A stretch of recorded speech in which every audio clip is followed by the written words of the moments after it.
नमस्कार, आप सभी का स्वागत है एग्रीकल्चर बाय रणवा सर पर। तो आज अपने क्रॉप प्रोडक्शन फसल उत्पादन जो यानी कि अपने डब्ल्यू का एग्ज़ाम है उसके लिए टीओ का एग्ज़ाम होने वाला है उसके लिए अपने पढ़ेंगे। तो अभी तक अगर आपने हमारे यूट्यूब चैनल को सब्सक्राइब नहीं किया तो चैनल को सब्सक्राइब कर लें और बेल आइकन को ज़रूर दबा दें जिससे आने वाले वीडियो का नोटिफिकेशन आपको मिलता रहे और वीडियो को अधिक से अधिक शेयर करें। तो अगर अपने बात करें यहाँ पर अनाज वाली फसलों की, अनाज वाली यानी फसलें या सीरियल क्रॉप है उनके बारे में बात करेंगे। सबसे पहले बात करते हैं अपने सीरियल। सीरियल अगर या अनाज शब्द की बात करूँ तो इसकी उत्पत्ति है वो क्या है, रोमन भाषा के सीरीज शब्द से हुई है। यानी इसकी उत्पत्ति है वो रोमन भाषा के सीरीज शब्द से हुई है जिसका अर्थ होता है अनाजों की देवी। यानी सीरियल शब्द की उत्पत्ति है वो कौन सी भाषा से हुई है, रोमन भाषा से हुई है। रोमन भाषा के कौन से शब्द से हुई है, सीरीज शब्द से हुई है और जिसका अर्थ होता है वो क्या होता है, अनाजों की देवी होता है। यहाँ तक आपको समझ में आया होगा। यानी कि अनाज शब्द की उत्पत्ति रोमन भाषा के सीरीज शब्द से हुई है जिसका अर्थ होता है क्या, अनाजों की देवी। कुछ फैक्ट है उनके बारे में पढ़ते हैं फिर अपने एक एक फसलों को सभी को पढ़ेंगे। अनाज की बात करें तो अनाज के अंदर क्या है, अनाज में लाइसिन अमीनो अम्ल की क्या है, अधिकता होती है। यानी कि जो जितने भी अनाज वाली फसलें होती है उन सभी के अंदर क्या है, लाइसिन अमीनो अम्ल की अधिकता होती है। जबकि अगर दाल वाली फसलों की बात करें जो पल्सेज क्रॉप है उनके अंदर क्या है, मिथियोनिन अमीनो अम्ल की अधिकता होती है। तो ये फैक्ट आपको ध्यान में रखना है, बहुत इंपॉर्टेंट फैक्ट है, कई बार पूछ लिया जाता है। तो अनाज वाली फसलों में अमीनो अम्ल की अधिकता होती है जबकि दाल वाली फसलों में मिथियोनिन अमीनो अम्ल की अधिकता होती है।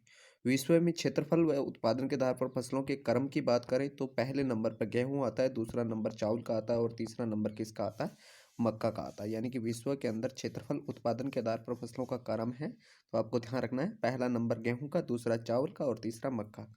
भारत में क्षेत्रफल एवं उत्पादन के आधार पर फसलों के क्रम की बात करें तो पहला नंबर चावल का है, गेहूं का, उसके बाद ज्वार और तीसरा क्या है, मक्का का है। तो ये आपको क्रम ध्यान में रखना है। उसके बाद अपने बात करने वाले हैं आज धान की फसल के बारे में। यानी जो धान की फसल है उसके बारे में अपने बात करने वाले हैं। तो धान की फसल के बारे में अपने बात करें, धान की अगर मैं बात करना चाहूँ, धान यानी कि पैडी या अपने राइस बोल सकते हैं, ठीक है। धान, पैडी या राइस जो भी अपने बोलना चाहे बोल सकते हैं। अब देखिए अगर इसकी मैं बात करूं, धान की टोटल अगर बात करें कितनी प्रजातियां हैं, टोटल इसकी क्या है, 24 प्रजातियां हैं। यानी कि धान की अभी तक जो जितनी भी प्रजातियों की बात करें यानी टोटल क्या है, 24 प्रजातियां हैं। उनमें से क्या है, 2 प्रजातियों की खेती की जाती है। यानी कि बाकी प्रजातियां हैं वो जंगली प्रजातियां हैं। टोटल 24 प्रजातियां, परंतु खेती है वो क्या है, केवल 2 की जाती है। कौन किस किन किन की जाती है, एक तो है कौन सी, ओराइजा स्टाइवा। ओराइजा स्टेवा जिसकी खेती क्या पूरे विश्व में की जाती है। यानी कि ओराइजा स्टेवा की अगर बात करूं तो इसकी खेती है कि पूरे विश्व में की जाती है। दूसरी प्रजाति है कौन सी, ओराइजा ग्लेबेरिमा। कौन सी प्रजाति है, ओराइजा ग्रेबेलिमा, जिसकी केवल दक्षिण अफ्रीका के अंदर उगाया जाता है। इसको क्या है, केवल दक्षिण अफ्रीका के अंदर उगाया जाता है।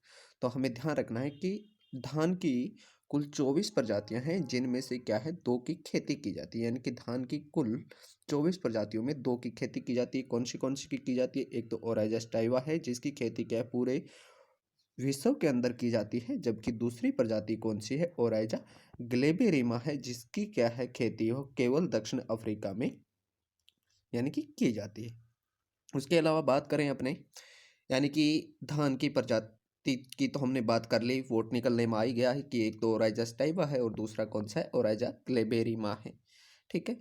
कुल की बात करें यानी फैमिली की बात करें तो इसका कुल है वो कौन सा होता है, ग्रेमिनी या पोएसी अपने कह सकते हैं। यानी कि ये ग्रेमिनी या पोएसी कुल से बिलोंग करती है या इसे घास कुल के नाम से भी जाना जाता है। यानी कि ग्रास फैमिली के नाम से भी जाना जाता है, ग्रेमिनी या पोएसी के नाम से भी जाना जाता है।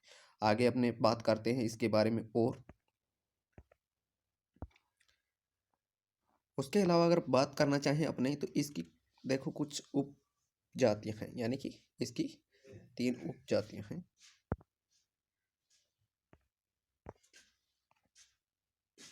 इसकी इंडिका यानी पहली उपजाति है इंडिका, जिसे क्या है ट्रॉपिकल राइस के नाम से भी जाना जाता है। यानी कि इंडिका या इसे क्या है, ट्रॉपिकल राइस के नाम से भी जाना जाता है। भारत में मुख्य रूप से उगाई जाती है। खाद्य व उर्वरक के प्रति अक्रियता दर्शाती है। ठीक है, उसके अलावा परिपक्वता में यानी देर से पकने वाली होती है। इसका तना होता है वो क्या है, लंबा होता है। तो यानी कि ट्रॉपिकल राइस है जिसे इंडिका के नाम से जाना जाता है। भारत में उगाई जाती है। खाद्य व उर्वरक के प्रति क्या है, अक्रियता को दर्शाती है। परिपक्वता में देर यानी देर से पकने वाली होती है। और तना होता है वो क्या होता है, इसका लंबा होता है। दूसरी अगर बात करें उपजाति की, तो वो कौन सी है, जैपोनिका। जैपोनिका जैपोनिका है वो क्या है, जापान में उगाई जाती है। इसे टेम्परेट और सब ट्रॉपिकल राइस के नाम से भी जाना जाता है, यानी कि इसे टेम्परेट राइस या फिर सब ट्रॉपिकल राइस के नाम से भी जाना जाता है। इसकी उत्पादकता होती है वो क्या है, सबसे अधिक होती है, यानी कि सबसे ज़्यादा अधिक। ठीक है, और लॉजिंग की है वो भी इसमें नहीं होता है, यानी कि गिरने की समस्या है वो इसमें नहीं पाई जाती। जैपोनिका होती है, शीघ्र परिपक्वता होती है और छोटा तना इसका। अब देखो, इसका तना है एक तो ये लंबाई में इतना बड़ा है और एक छोटा, तो गिरने की समस्या किस में ज़्यादा होगी, इसका तना ज़्यादा लंबा होगा। तो इंडिका होती है, इसका तनाव क्या होता है, ज़्यादा लंबा होता है। लंबा होता है तो इस कारण इसमें गिरने की समस्या है वो ज़्यादा होती है। जबकि इसकी अगर बात करें जैपोनिका की, इसका तना होता है वो क्या है, छोटा होता है। तना छोटा होता है, इस कारण क्या है, इसमें गिरने की समस्या है वो कम होती है। ठीक है, जवानिका की बात करें, इंडोनेशिया में उगाई जाती है। जवानिका यानी कि कौन से देश में उगाई जाती है, इंडोनेशिया में उगाई जाती है। और इसे बालू धान के नाम से भी जाना जाता है, यानी कि ये एक जंगली किस्म है धान की जिसे बालू धान के नाम से भी जाना जाता है। तो ये यानी कि धान की कुछ उपजातियां थी जिनके बारे में